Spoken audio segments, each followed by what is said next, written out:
Здравствуйте, компания Progress Auto. Сегодня у нас краткий обзор полноприводного трактора Mitsubishi MTE 18200D. Сейчас кратко по его состоянию. Как обычно, начнем с шин. Левая передняя шина. Видно, что износ небольшой. Замечаний к ней каких-то нет.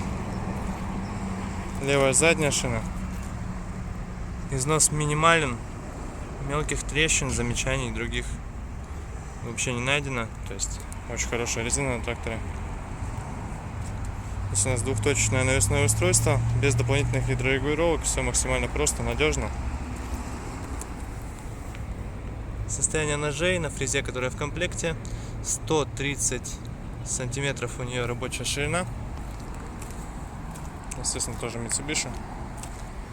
По правой стороне шина.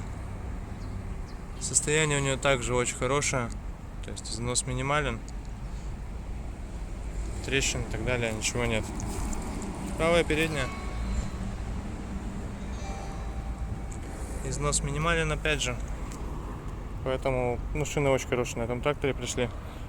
Что, в принципе, по наработке понятно. То есть 967 моточасов наработки по Японии. По месту водителя все стандартно. Раздаточная коробка вал отбора мощности, регулировка положения фрезы и основная коробка переключения передач. По панели приборов все максимально просто, но при этом функционально. Поэтому трактор небольшой, очень юркий, трехцилиндровый.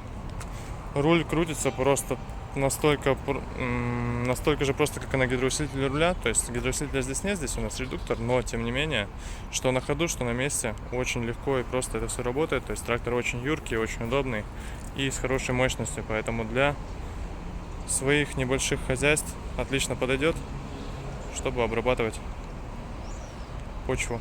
Поэтому приезжайте, смотрите. Progress Auto, всего доброго.